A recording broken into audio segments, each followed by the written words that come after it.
नमस्ते, मेरा नाम है राधिका और आप सभी का मेरे चैनल में स्वागत है। तो आज हम देखने वाले हैं 8th स्टैंडर्ड सोप्या मराठीचा मराठी पाठ्यपुस्तक में से जो 6th नंबर का लेसन है जिसका नाम है नेताजी सुभाष चंद्र बोस, वो आज एक्सप्लेन करेंगे। तो चलो वीडियो को शुरुआत करते हैं। सुभाषचंद्र बोस यांचा जन्म ओरिसा राज्यातील कटक या शहरात 23 जानेवारी 1897 साली झाला।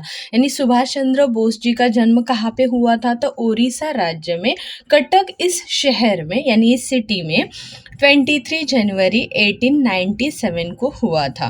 त्यांचे वडील वकील होते, यानी उनके पापा लॉयर थे व आपला मुलगाही मोठा ऑफिसर बनावा अशी त्यांची इच्छा होती और वो चाहते थे कि उनका बेटा भी बड़ा होके कुछ अच्छा ऑफिसर बन जाए। त्याकरता त्यांनी त्याला इंग्लिश शाळेत घातले और इसलिए वो उनका ॲडमिशन इंग्लिश मीडियम में कर देते हैं। इंग्लिश शाळेत घातले की मुलगा लवकर इंग्लिश वागणे ही आत्मसात करील असे त्यांना वाटले, यानी अगर उसको इंग्लिश मीडियम में एडमिशन ले लिया तो वो जल्दी से इंग्लिश सीख जाएगा, ऐसे उनके पापा को लगता था। पण छोट्या सुभाषला त्या शाळेतील इंग्लिश शिष्टाचाराचे वागणे काही पसंत पडले नाही। बट सुभाष चंद्र बोस जी को उन लोग का जो भी रूल्स रेगुलेशंस थे वो उनको कभी अच्छे नहीं लगे। त्यांनी वडिलांना सांगितले, मला नको ही शाळा, मी नाही या शाळेत जाणार और वो उनके पापा को बोल देते कि मुझे ये स्कूल पसंद नहीं है और मैं यहाँ पे नहीं जाऊँगा, इस स्कूल में मैं पढ़ने के लिए नहीं जाऊँगा। त्यांचा बालहट्ट वडिलांना पुरवावा लागला। बालहट्ट यानी जो भी उनका बचपना था, वो जो जो जिद कर रहे थे वो उनको पूरी करनी पड़ी व त्यांनी लवकरच सुभाषला एका भारतीय शाळेत घातले एंड वो उनका इंग्लिश मीडियम से जो एडमिशन था उसको निकाल के इंडियन के एक स्कूल में उसका दाखिला कर देते हैं। तर शाळेचे मुख्याध्यापक पांढरे स्वच्छ धोतर व कुर्ता घालून शाळेत येत असत एंड उनके जो प्रिंसिपल थे, उनके जो मराठी नहीं, भारतीय जो स्कूल थी, इंडियन जो स्कूल थी, उसके जो प्रिंसिपल थे वो क्या पहनते थे? पांढरे स्वच्छ धोतर यानी वाइट कलर की क्लीन धोती एंड एक कुर्ता पहनते थे। छोटा सुभाषला देखील हा पोशाख खूब आवडला एंड ये जो छोटा सुभाष था उसको भी वो वाला यूनिफॉर्म बहुत पसंद आया। त्यांनी आईकडून तसा पोशाख मागून घेतला और वो वाला वैसा ही ड्रेस मम्मी से मांग लेते हैं, वो तो घालून शाळेत गेला और वही पहन के स्कूल चले जाते हैं। पण जेव्हा वडिलांनी सुभाषला त्या पोशाखात पाहिले तेव्हा त्यांना त्याचा खूप राग आला। बट उनके पापा जब इस ड्रेस में सुभाष को देखते हैं तो उनको बहुत गुस्सा आता है। त्यावेळी सुभाषने म्हटले, उस टाइम पे सुभाष क्या बोलते हैं, माझे गुरुजी असेच कपडे घालतात, यानी मेरे जो टीचर है, मेरे जो प्रिंसिपल है वो ऐसे ही कपडे पहनते हैं। ते म्हणतात हाच आपला भारतीयांचा खरा पोशाख और वो बोलते हैं कि यही हमारे इंडियन लोगों का पोशाख है यानी ड्रेस है या यूनिफॉर्म है आणि मलाही हा पोशाख खूप आवडतोय म्हणून मी घातला और मुझे भी यही ड्रेस पहनना पसंद है, इसीलिए मैंने ये पहना है। खरे म्हणजे त्या पोशाखातले आपल्या सुभाषचे रूप वडिलांनाही पसंत पडले होते म्हणून ते काही जास्त बोलले नाहीत। यानी उनके पापा को भी एक्चुअली में अगर वो सामने से गुस्सा भी दिखा रहे फिर भी उनको उनका जो ड्रेस था, सुभाष चंद्र बोस ने जो ड्रेस पहना था उनके पापा को भी मतलब मन से अच्छा लगा था, इसीलिए उन्होंने भी ज़्यादा कुछ नहीं बोला उनको। सुभाष चंद्र लहानपणापासून असे निश्चयी होते, यानी सुभाष चंद्र बोस बचपन से ही ऐसे जिद्दी थे। त्यांची आई त्यांना शूर साहसी वीरांच्या कथा ऐकवायची और उनकी माता उनको शूर यानी बहादुरी एंड साहसी यानी निडरता, ऐसे वीर लोगों की जो स्टोरीज हैं वो उनको बताती थी।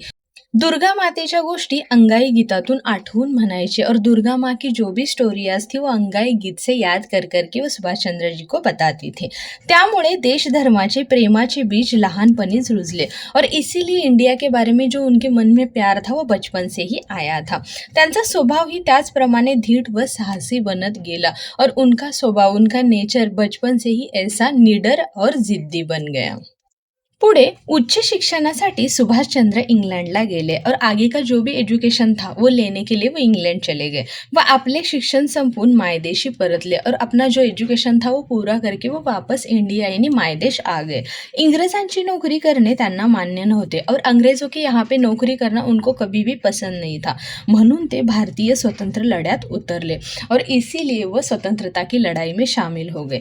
इंग्रजांना सुभाषचंद्राच्या कार्याची कल्पना येताच त्यांनी सुभाष चंद्रांना तुरुंगात डांबले और उनको जैसे ही अंग्रेज़ों को पता चला की सुभाष चंद्र जे ऐसा काम कर रहे तो उनको वो जेल में डाल देते हैं.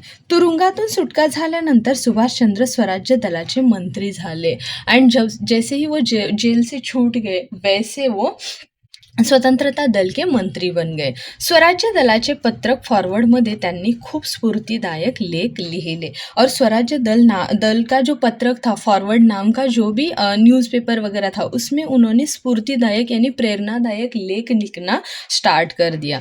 त्यामुळे इंग्रज सरकार हैरान झाले और इसीलिए अंग्रेज सरकार बहुत परेशान हो गए व त्यांनी सुभाषचंद्रांना पुन्हा कैद केले व तुरुंगात टाकले और फिर से उनको पकड़ लेते और जेल में डाल देते हैं.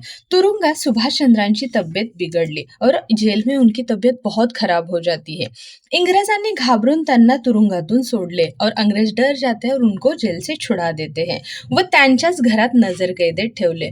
उनके ही घर में जाने के लिए बोला, वो तो घर पे रह रहे थे बट वहाँ पे भी उनके ऊपर नजर रखी गई थी, परंतु कोणासही संशय येणार नाही अशा रीतीने वेश बदलून ते निसटले. बट किसी को भी शक ना आए ऐसा अपना भेष उन्होंने बना लिया और वो वहाँ से भाग गए. वह अफगाणिस्तानातून होत जर्मनीला जाऊन पोहोचले. पहले वो कहाँ गए? अफगाणिस्तान, और अफगाणिस्तान से वो जर्मनी जा पहुंचे. तेथून पुढे ते जपानला गेले और वहाँ से आगे वो जपान चले गए. सुभाषचंद्रांनी जपानला गेल्यावर आझाद फौजेचे नेतृत्व केले और सुभाषचंद्र जी जब जापान गए वहाँ पे उन्होंने आज़ाद फौज का नेतृत्व यानी लीडरशिप किया. आज़ाद हिंद फौजेत सर्व धर्मीय लोग एकत्र झाले होते और आज़ाद हिंद जो नाम की फौज थी उसमें सारे धर्मों के लोग इकट्ठा हुए थे. त्यांच्या सेनेत महिलांची ही एक फलटण होती और उनके यहाँ पे एक महिलाओं की भी एक टीम थी. त्यांचे नेतृत्व लेफ्टिनेंट लक्ष्मी करत होत्या और उनका नेतृत्व यानी उनकी लीडरशिप लक्ष्मी नाम की जो लेडी थी वो कर रही थी. स्वतंत्र भारताची भावना सर्वांच्या मनात जागृत झाली और अभी सबको लग रहा था कि अब हम इंडिपेंडेंट हो जाएंगे. सर्व हिरिरीने सेनेत भर्ती झाले और सब मतलब अपने मन से बहुत उत्साह के साथ इस सेना में भर्ती हो रहे थे. सुभाष चंद्रांच्या शब्दात जादू होती एंड सुभाष चंद्र बोस जी के जो भी शब्द है या जो भी वो स्पीच देते थे उसमें मैजिक था. त्यांच्या शब्दांचा लोकांवर प्रभाव पडे और जो भी वो बोलते थे उसका इफेक्ट सीधा लोगों पे हो रहा था. सेनेत भरती होणाऱ्या प्रत्येक सैनिकाला अशी शपथ घ्यावी लागे की आम्ही कोणतेही कष्ट आनंदाने झेलू और जो भी सेना में भर्ती हो रहे थे उनको ऐसे सैनिक यानी सोल्जर, क्योंकि वो सेना में भर्ती हो रहे थे वो सोल्जर बन जाएंगे, तो उनको ऐसी शपथ लेनी पड़ती थी की कसम खानी पड़ती थी की आम्ही कोणतेही कष्ट आनंदाने झेलू, या कुछ भी हो जाए, कोई भी प्रॉब्लम आ जाए, हम ये हैप्पीली सह लेंगे. कोणत्याही संकटाला हसत सामोरे जाओ और किसी भी प्रॉब्लम को मतलब कोई भी बड़ा संकट हो छोटा हो तो उसको हम हंसी खुशी उसके सामने जाएंगे. रक्ताची होळी खेळो यानी खून की होली खेलेंगे.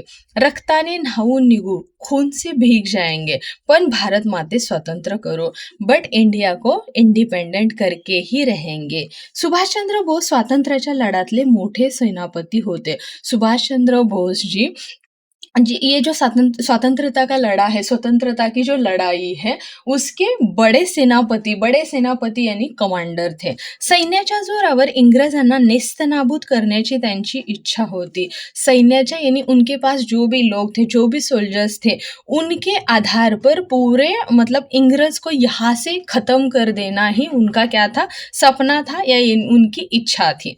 म्हणून त्यांनी आझाद हिंद फौजेचे नेतृत्व केले और इसीलिए उन्होंने आझाद हिंद फौज का नेतृत्व यानी लीडरशिप किया. ते देशबांधवांना म्हणत, तुम्ही मला रक्त द्या, मी तुम्हाला स्वातंत्र्य मिळवून देतो. वो क्या बोलते थे लोगों को कि आप मुझे खून दो, मैं आपको आझादी दूंगा. नेताजी सुभाष चंद्र बोस विमानातून जपानला जाताना विमानाला आग लागले और जब वो जापान जा रहे थे एरोप्लेन से तो उनके एरोप्लेन को आग लग गई. या दुर्घटनेत सुभाष बाबूंचे देहवासन झाले असे म्हणतात और इसी में उनका मतलब उनकी मृत्यु हो गई ऐसे बोला जाता है. आजही लोग सुभाष बाबूंना विसरलेले नाहीत और आज भी लोग उनको भूले नहीं हैं. आज ही सारे भारतीय त्यांच्यावर प्रेम करतात. आज ही सारे इंडिया वाले उनके ऊपर प्यार करते हैं, उनसे प्यार करते हैं. आदराने त्यांना नेताजी म्हणून संबोधतात और रिस्पेक्टली उनको नेताजी के नाम से जाना जाता है. इस तरह से आपको ये लेसन दिया हुआ है. आई होप कि आपको ये लेसन समझ में आया होगा। अगर आपको मेरे वीडियोस अच्छे लग रहे हैं, पसंद आ रहे हैं तो चैनल को लाइक, शेयर एंड सब्सक्राइब कर दीजिए। मिलते हैं नेक्स्ट वीडियो में इसके क्वेश्चन आंसर्स के साथ, तब तक के लिए बाय बाय।